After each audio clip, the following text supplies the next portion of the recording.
Berhenti mengejar. Lakukan apa yang harus dilakukan, jangan dilakukan apa yang nggak usah dilakukan, yang normal-normal saja, dan nggak usah ngitung hasilnya.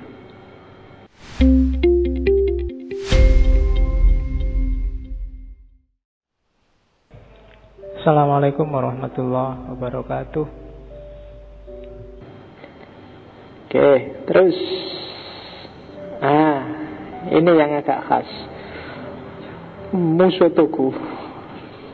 Iya. Berhenti mengejar. Ya kan? Lakukan apa yang harus dilakukan, jangan dilakukan apa yang nggak usah dilakukan, yang normal-normal saja, dan nggak usah ngitung hasilnya. Nggak usah memancang pamrih apapun. Jalani aja. Manfaat akan jalan sendiri.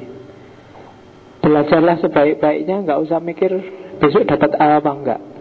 Jalan aja. Kamu hanya dituntut untuk belajar. Hasil di luar kuasamu. Kamu dituntut untuk ngaji. Dapatnya apa di luar kuasamu. Kalau sudah dharmamu, ya belajarlah. Tidak harus mikir hasilnya. Dharma seorang siswa, mahasiswa, ya belajar. Lakukanlah. Kalau nggak kamu lakukan, nggak ada yang mewakili kamu. Dharmanya petani, ya bertani, kerja di sawah. Kalau nggak ada yang mewakili. Jalankan aja. Bahwa nanti kok panennya gagal, bahwa nanti kok tetap nggak paham-paham, nilainya jelek, itu urusan lain. Nanti realitas punya logika sendiri. Jalani saja, tanpa harus mengejar-ngejar sesuatu. Kamu suka sama lawan jenis, tembak aja. Urusan diterima apa enggak, urusan belakang. Ya kan harus gitu. Lah ngapain kamu mikir terus-terusan? Enaknya piye kesuwen. Segera ditembak, kalau ditolak ganti yang lain, kan gitu. Simple kan? Kamu kesuwen mikirin, tak nyari teori macam-macam, nyari strategi macam-macam. Sebenarnya urusannya sederhana. Tinggal kamu tanya, mau nggak sama aku? Nggak mau, ya sudah. Nah iya kan. Nggak mau ya sudah. Masa mau dipaksakan? Nggak natural, nggak enak. Meskipun kamu ke dukun berapapun, ya nggak enak. Jadi kamu wiritan kayak apapun, itu kesuwen. Ditanya aja mau apa enggak. Jadi musuh tuku, berhenti mengejar-ngejar. Tidak ada gunanya. Lakukan dharmamu, kan gitu. Dharma seorang pelajar, dharma seorang muslim, dharma seorang anak, dharma seorang kakak atau adik, dharma seorang cucu. Pahami dan lakukan. Gak usah mengharap mikir balasan macam-macam. Kenapa sholat? Ya karena saya muslim. Kenapa tahajud? Ya karena muslim aja. Gak usah mikir macam-macam. Manfaat datang sendiri kok. Kalau kamu kerja keras, uang akan datang sendiri. Semakin serius kamu kerja, logikanya akan datang semakin banyak. Gak usah mikir logis. Nah, secara kalkulasi gak nyampe, Pak. Nggak. Kalau main matematika, mungkin orang-orang pedalaman yang cuma nyari kayu, dia hidupnya susah. Petani-petani hidupnya susah. Tapi enggak kok. Bapak, kakek, nenek, pak demo yang petani, buktinya bisa nyampe bikin kamu kuliah. Itu kan tidak matematis. Mereka cuma menjalankan dharmanya, gede ke anak, nyekolah ke anak, dan kerja serius sesuai bidangnya masing-masing. Itu dharma. Tanpa harus ngitung matematika. Kok wayai bayar, kok entek, ya utang. Utang nanti dibayar sak kuate, kan gitu aja. Toh dipikir dalam-dalam, piye yo ora enek duit sumber yo, piye meneh wong ndak ada ya utang. Enggak diutangi ya nyari yang lain yang mau ngutangi. Simple. Banyak hal yang simple kita sendiri bikin rumit. Sama, pancangan target itu kan yang bikin rumit. Pokoknya saya harus nikah umur 27 maksimal. Nah, iya kalau laku.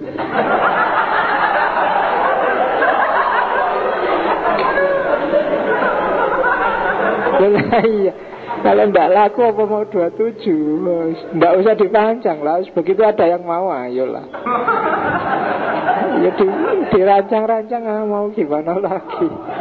Iya, terus nggak usah dipatok. Sampai sekarang nggak dapat pacar, merancang pokoknya 27, 28. Dari mana jalannya? Dijalani aja. Oke. Terus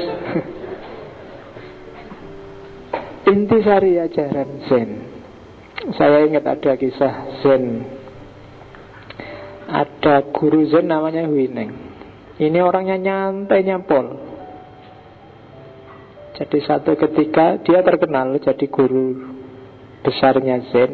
Satu ketika di desanya ada anak perempuan yang hamil, tidak ketahuan bapaknya. Saking sumpengnya anak perempuan ini ditanyai bapaknya, siapa sih yang menghamili kamu? Ngawur aja dia menyebut itu si Huineng itu.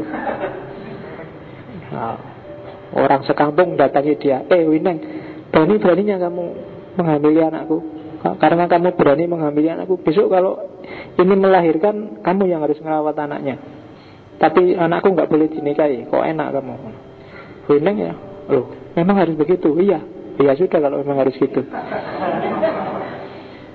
Dan benar, waktu melahirkan bayinya dikasih ke Huineng, dia harus mengasuh bayi itu, ya diasuh, dicariin susu, dicariin makan. Tapi lama-lama perempuan ini kasihan, lihat, Huineng ini kasihan ya, itu anakku sebenarnya bukan sama dia akhirnya terus cerita ke bapaknya, Pak, salah yang menghamili saya, bukan itu dulu, yang temanku sendiri. Wah, terus datanglah orang tuanya ke kampung. Wah, mohon maaf, kemarin saya nggak tahu ternyata anakku yang bohong. Sekarang bayiku yang sudah diasuh 3 tahun harus tak ambil lagi. Apa harus gitu? Iya. Oh ya sudah kalau gitu silakan. Ya kan? Jadi dia ndak komplain, ndak marah, ya ndak ayo DNA tes apa-apa, ndak. Ya yes, pokoknya gitu lah. Ya, ya ndak apa-apa kalau gitu ya ayo. Jadi ndak harus ribut. Kalau ribut nanti ya malah ruwet. Bisa jadi problemnya semakin ndak karu-karuan, semakin panjang mungkin malah jatuh korban.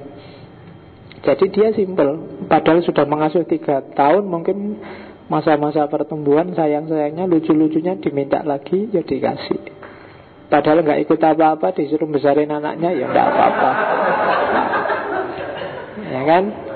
Loh itu ya gayanya Zen. Jadi nggak banyak mikir. Jadi pertanyaan cuma satu, apa harus begitu? Orang bilang iya harus begitu. Oh iya, nggak apa-apa. Simple. Saya pernah kayak gitu waktu diskusi sama orang yang keras itu. Wah, tidak bisa itu Pak Faiz, harus syahadat itu. Harus Pak. Iya, oh iya. Bismillahirrahmanirrahim. Asyhadu an la ilaha illallah wa asyhadu anna Muhammad Rasulullah. Sudah Pak, sudah. Beres kan? Daripada terus aku bantah, oh dari mana syahadat Pak? Dalilnya apa sampean? Rame panjang urusannya. Cukup syahadat selesai, syahadatnya dapat pahala kan baca syahadat. Banyak hal yang selesai dengan iya harus jalani aja. Wong simpel kok. Nggak harus dibikin ruwet. Gitu loh. Itu contohnya.